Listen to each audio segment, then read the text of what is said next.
안녕하세요. 혹시 여러분 잠든 사이에 AI가 알아서 코딩하고 문제 고치고 심지어 결과물까지 뚝딱 만들어내는 그런 세상 상상해 보신 적 있나요? 오늘 바로 그 얘기를 해보려고 합니다. AI 코딩신을 한때 뜨겁게 달궜던 정말 놀라울 정도로 단순한데 무지하게 강력한 기술 렐프루프에 대해 깊이 파헤쳐 보겠습니다. 자, 바로 본론으로 들어가 볼까요? 우리가 보통 AI랑 코딩할 때를 한번 떠올려 보세요. 뭔가 시키고 결과물 나오면 그거 테스트하고 이거 아닌데? 하면서 또 설명하고 이 과정이 계속 반복되잖아요. 근데 여기서 제일 시간을 많이 잡아먹는, 그러니까 가장 느린 부분이 누굴까요? 놀랍게도 바로 우리, 사람이라는 겁니다. 이걸 인간 병목 현상이라고 부르죠. 그럼 만약에 여러분이 이 지루한 반복 작업에서 그냥 쏙 빠질 수 있다면 어떨 것 같으세요?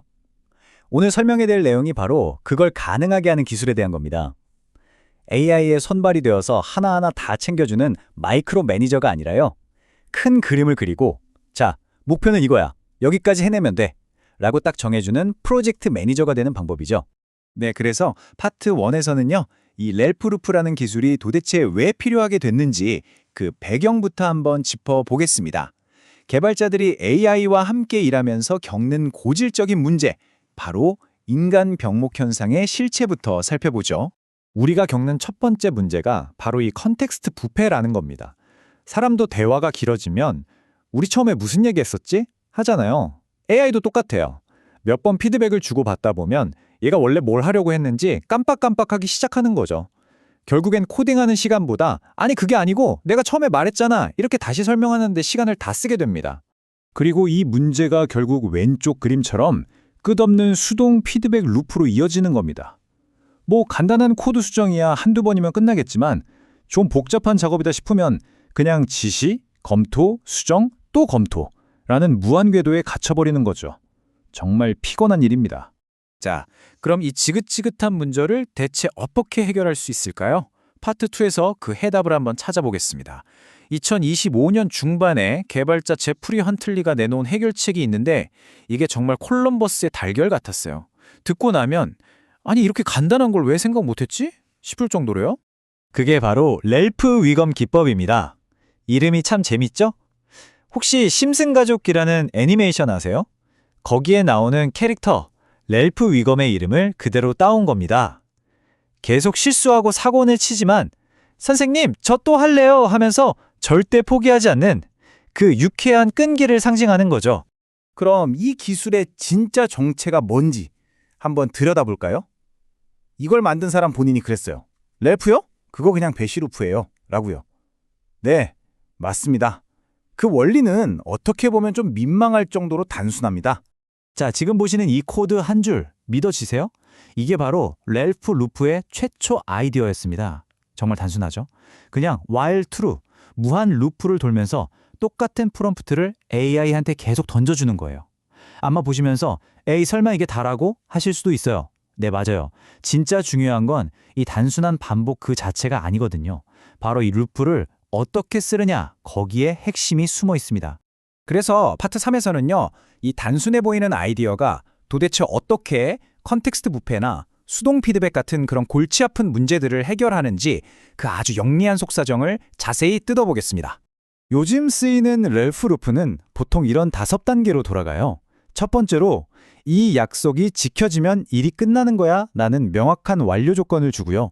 AI가 막 일을 하다가 나 다 했다 하고 멈추려고 하면 4단계에 있는 스탑훅이라는 녀석이 딱 가로치는 겁니다. 일종의 감독관이죠. 이 감독관이 진짜 약속이 지켜졌는지 확인하고 아니면 가차없이 처음부터 다시 하면서 5단계로 돌려보내는 거예요. 바로 이게 렐프루프의 가장 천재적인 부분입니다. 기억력이 한정된 LLM의 뇌, 그러니까 컨텍스트 창에 의존하지 않는 거예요.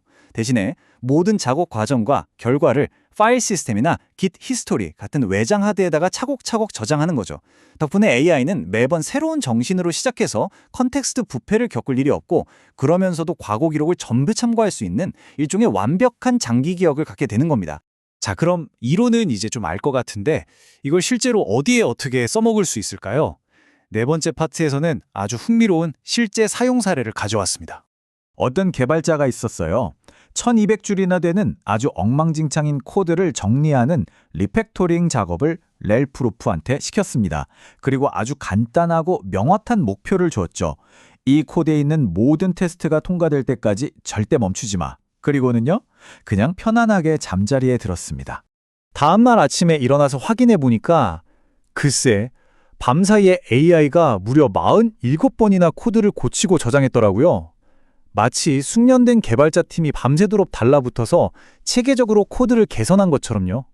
그 결과가 어땠을까요?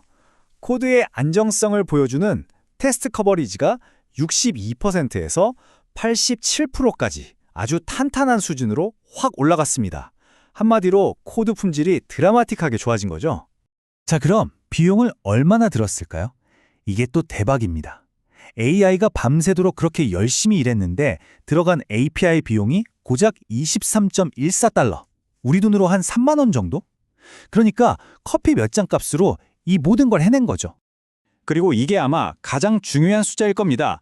이 일을 AI에게 맡김으로써 개발자는 주말에 8시간을 고스란히 아낄 수 있었습니다. 말 그대로 하루치 근무 시간을 통째로 번 셈이죠. 이 사례를 보면 렐프 루프가 어떤 일을 제일 잘하는지 감이 오시죠?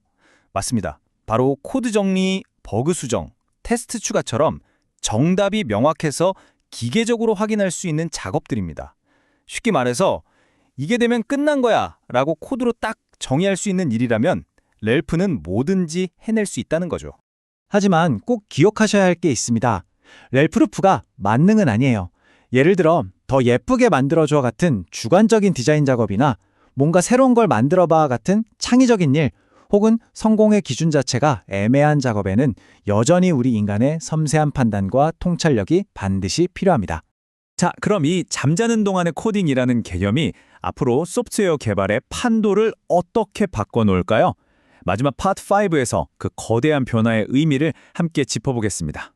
가장 핵심적인 변화는 바로 우리 개발자들의 역할, 일종의 패러다임 전환입니다. 우리는 더 이상 키보드 앞에서 한 줄 한 줄 코드를 치는 코더가 아니에요. 대신에 어떤 문제를 풀어야 할지 정의하고 완료란 무엇인지 명확하게 기준을 세워주는 설계자이자 아키텍트로 거듭나는 거죠. 이 비유가 정말 기가 막히지 않나요? 지치지도 않고 불평도 없고 하루 20달러면 24시간 내내 일하는 주니어 개발자를 한 명 둔 것과 같다는 거죠.